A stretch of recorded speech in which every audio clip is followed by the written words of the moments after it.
15 minutos com Sapia.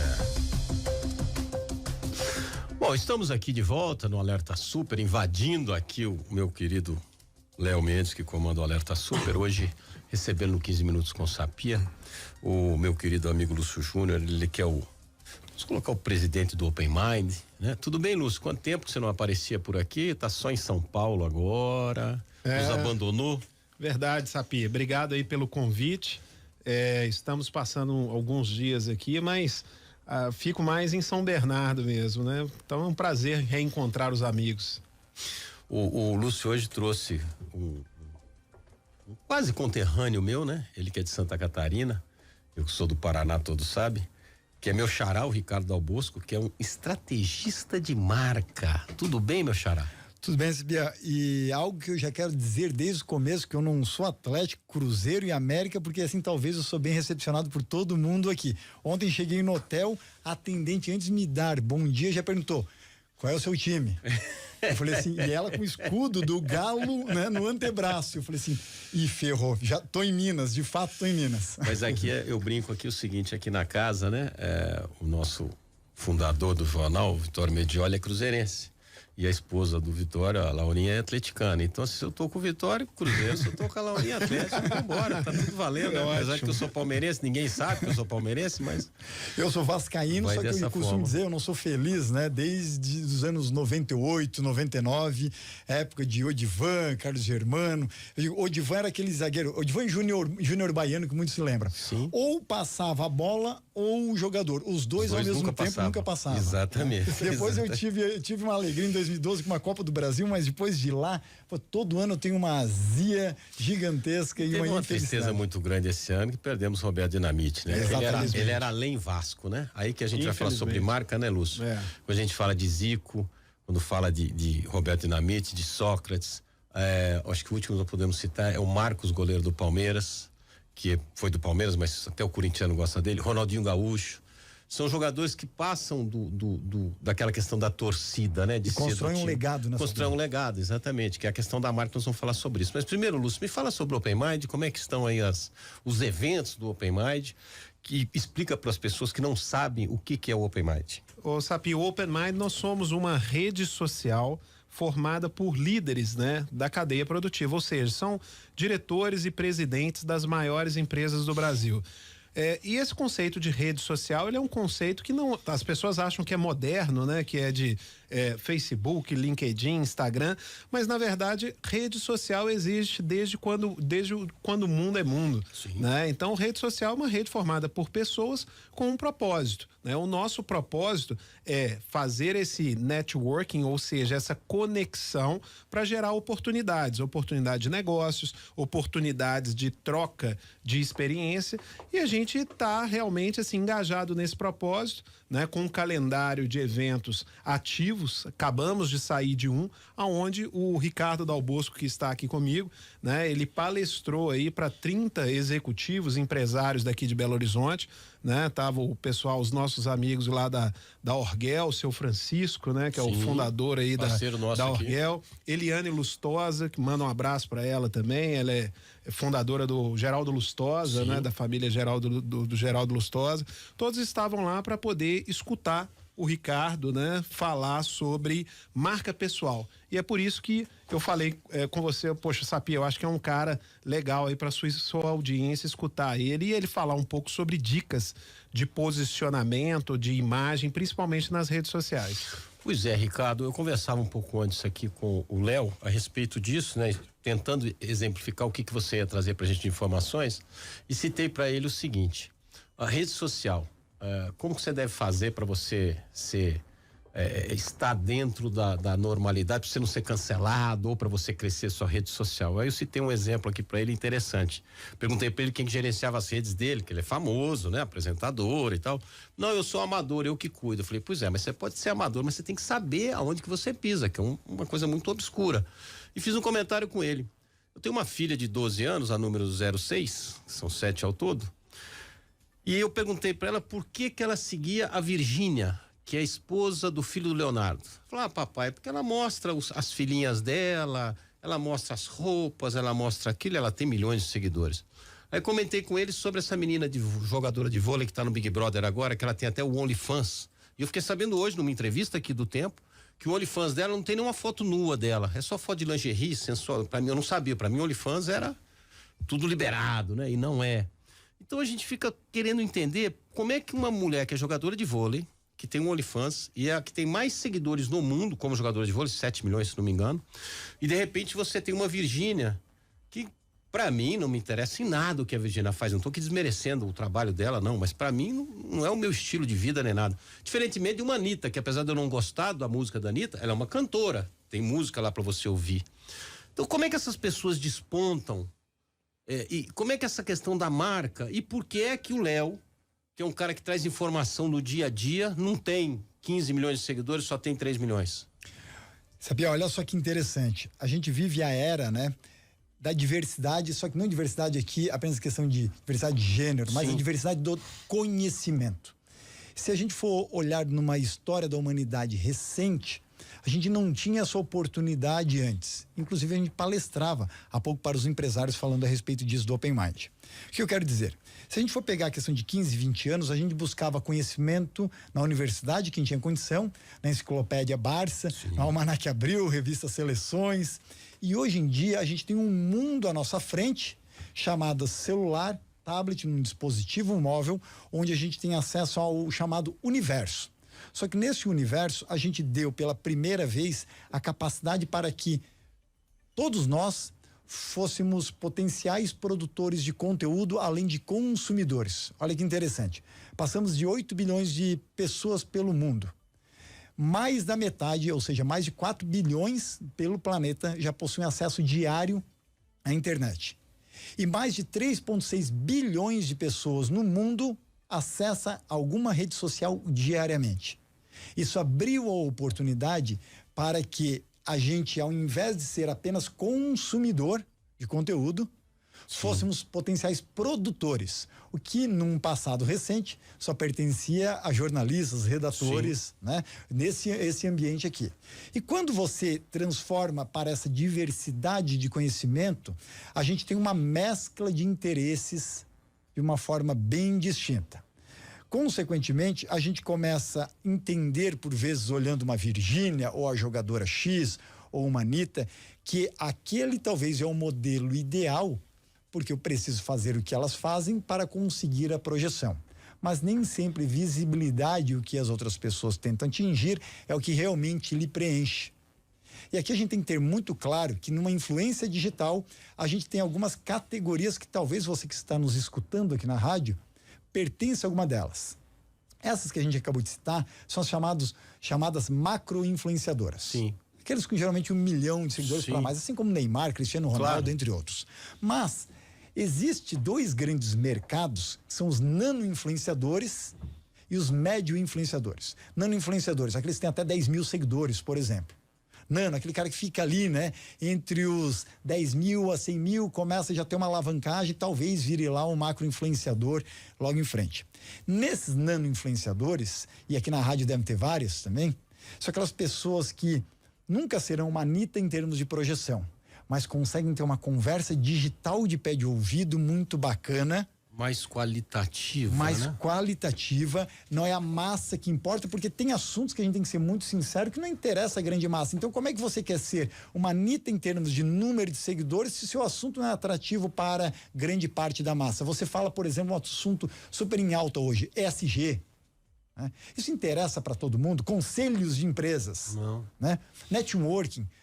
Não interessa para muita gente. Ou seja, eu vou ser formador de opinião no meu nicho. Exatamente. E quando você começa a ter essa consciência e se reconhecer como um nano-influenciador, por exemplo, você pode sim comunicar para apenas 1.000 pessoas no seu Instagram, apenas para 5 mil, 10 mil, e fazer muito dinheiro, fazer muito sucesso nichado.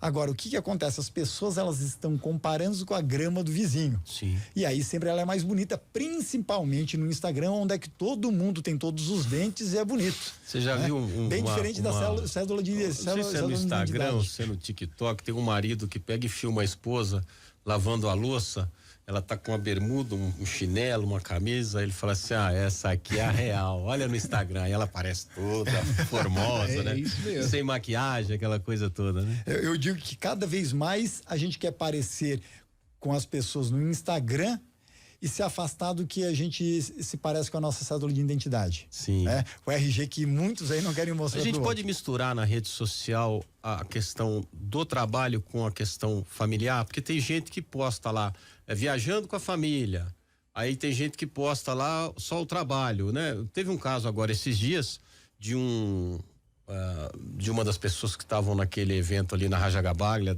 do QG lá da militar, e ele entrou na justiça pedindo para voltar para lá e pediu gratuidade judiciária. Mas no Instagram dele tinha foto dele no Porsche, andando de jet ski, no hotel no México, ali o juiz pegou e não concedeu porque viu no Instagram dele. Isso também pode interferir num lado ruim para a pessoa, né?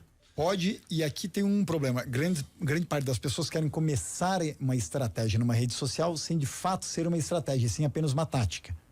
E aí o cara vai só para guerrilha. E quando a gente fala em estratégia, é você definir muito bem o que eu vou montar em termos de exposição e o que não vai entrar dentro dessa jogada na influência digital.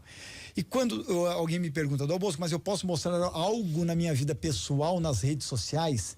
Eu digo, pode, se isso ajudar você a alcançar o seu objetivo. Só que muitas pessoas estão nas redes sociais sem nem de fato saber o porquê estão, né, lá.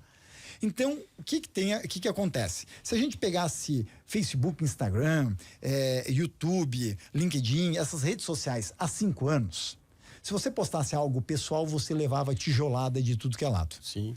Só que o problema que existia há 5, 10 anos não é mais o problema de hoje em dia. Porque informação você tem. Tudo que você imaginar em termos de pesquisa, você tem agora. Se eu quero o TikTok é só dancinha. Não, se você procurar, quero fazer uma tabela dinâmica no Excel, um PROC-V, você encontra, né, isso, alguém ensinando no TikTok já. Sim. Consequentemente, se você tem volume de informação, a gente começa a entrar numa era onde não é a era da informação digital, mas a era da desconfiança digital. Eu vejo aquele volume na minha tela, quem que tá falando isso? De onde vem a fonte? Peguem os seus próprios WhatsApps, né? Se há 8, 10 anos você recebesse uma mensagem, talvez você já compartilhava direto. Hoje em dia, se alguém lhe manda no grupo, você já ataca o outro e fala assim, fulano, qual que é a fonte? Isso daí é fake news, você tem até medo de compartilhar. A gente fica preocupado pelo seguinte, hoje mesmo eu estava vendo aqui, tava no Instagram, alguém pegou uma entrevista do Mbappé, aquele jogador famoso da França, tem milhões de seguidores e tal, e uma pessoa entrevistando ele, até uma brasileira entrevistando da ESPN, alguma coisa assim, falando em francês com ele, e a tradução veio em português embaixo, totalmente diferente, dizendo assim, a primeira pergunta é assim, você seria titular no Palmeiras? Aí ele, não, com Rony, Dudu e Rafael Veiga eu não seria, impossível. E tem na frase, mas tem um impossível em francês lá. Mas a gente conhece francês, sabe que é mentira pura aquilo ali. E de repente as pessoas possam acabar acreditando nessas. Isso é uma fake news boba, uma coisa bobagem, uma brincadeira, até considero assim como uma piada. Agora, existem fake news que acabam atrapalhando as pessoas, a vida das pessoas. As pessoas falam que tem que ter uma certa.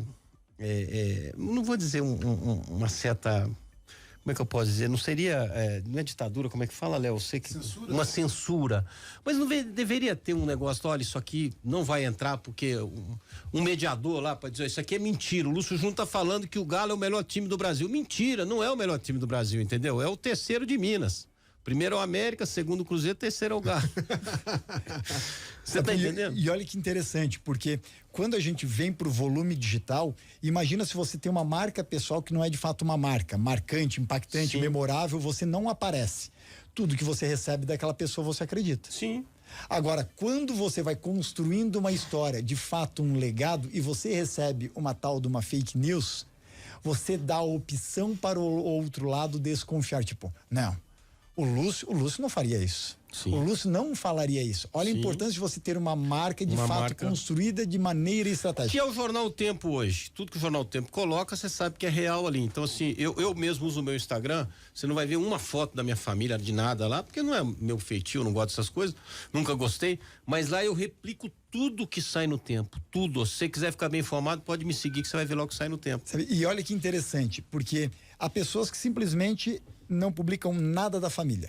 Mas, como a gente começa a entrar numa era chamada da desconfiança digital, quanto mais você traz a sua pessoalidade para dentro das suas redes sociais, as pessoas se sentem mais à vontade com você e tendem a comprar mais. Sim. Então, por que que muita gente gosta da Virgínia? Né? Porque se sentem tão próximas, mesmo não sabendo se ela é real ou é uma holografia. Sim. Porque só viram ela Sim, digitalmente, claro, vamos dizer assim. claro.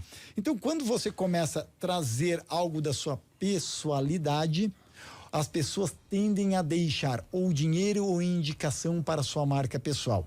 E coloca isso na sua própria história de vida, na sua própria carreira. Geralmente quem te chamou para alguma oportunidade profissional ou que lhe indicou para você vender um produto, um serviço, ou seja, sua solução, foram pessoas estranhas. Ninguém passa por você na rua, olha para sua cara e fala o seguinte: poxa, Dal Bosco, bacana, é você o tal do Dal Bosco?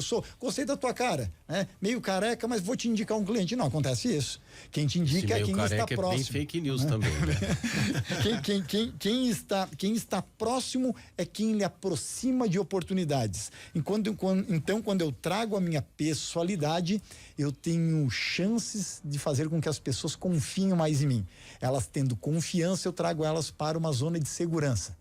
E quem se sente seguro dentro do meu ambiente vai comprar mais. Ô Ricardo, Dal Bosco, todo mundo chama de Dal Bosco, né? Vamos fazer o seguinte. Não sei se você sabe, hoje eu sou o responsável pelo comercial do grupo e tal. Então eu vou acertar com o Lúcio o seu cachê.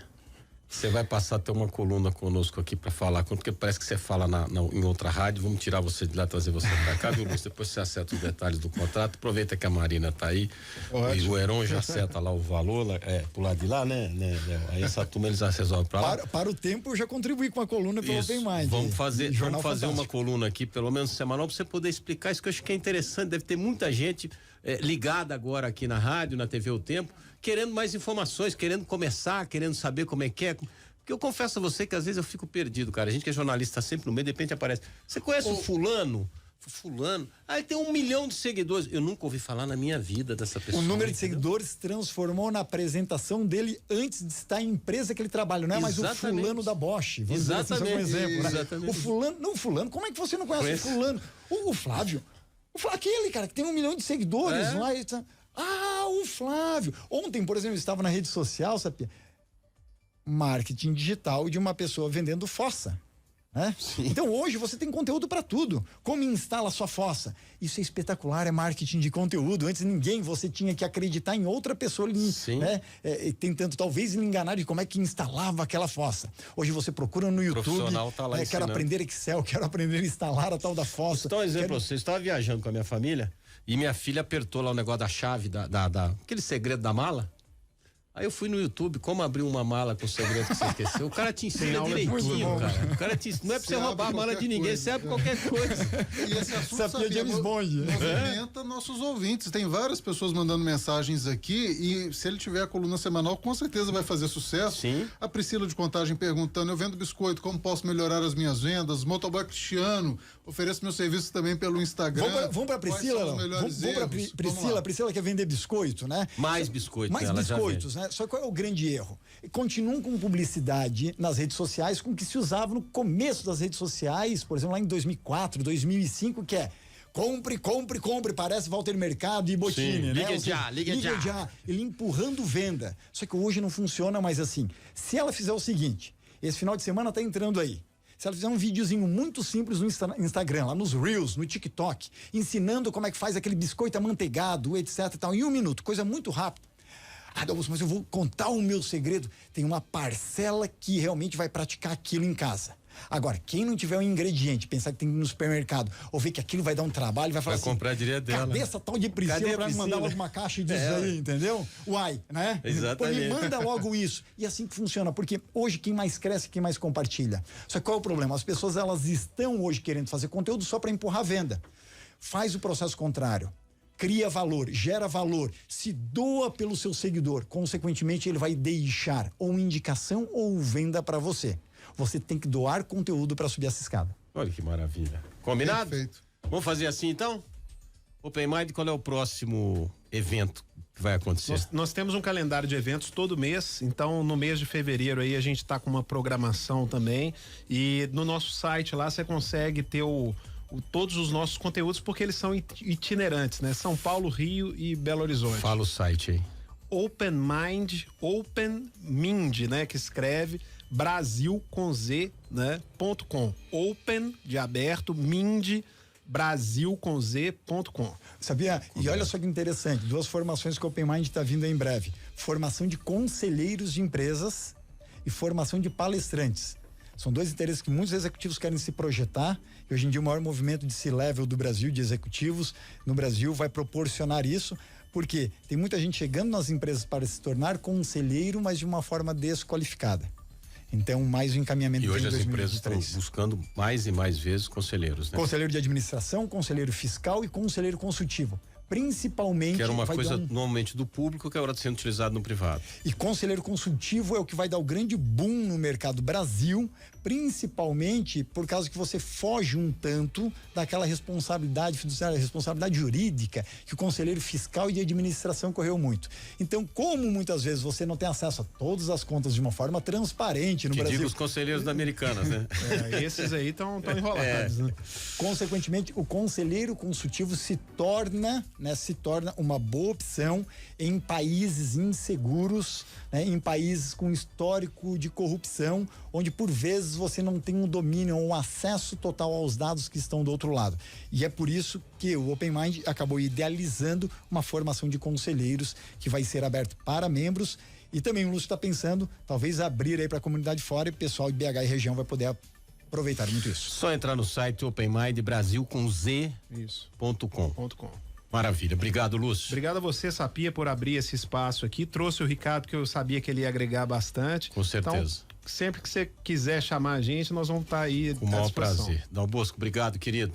Obrigado, Um abraço Sapia, para e toda a todos nossa os Santa ouvintes Catarina. aqui. Agradecido. Você não falou da onde? Jaraguá? Atualmente eu fico no Brasil, eu fico entre São Paulo e quando eu estou em Santa Catarina, em Joinville. Joinville. Terceira maior cidade do sul do país, passou minha Londrina, sabia? Em número de habitantes. Sabia? E olha que interessante, Santa Catarina é um dos únicos estados no Brasil, se eu não me engano, apenas 2 estados no país é dessa maneira, onde a maior cidade não é a capital. Então, Joinville é a maior cidade de Santa Catarina, com mais de 600 mil habitantes. A grande Joinville passa de 1 milhão, maior que Florianópolis, que é a capital. É Joinville e Espírito Santo, onde Vitória é menor do que Cariacica. E menor que Vila Velha. Menor também. do que Vila Velha, exatamente. Léo, bom programa pra você, querido. Obrigado, Léo. Sapia. Semana que Obrigado vem a eu tô todo de mundo. volta aqui, viu? Voltar com força total. Se Deus quiser. Um abraço. Beijo, mais. Juju. Valeu, pessoal. Obrigado.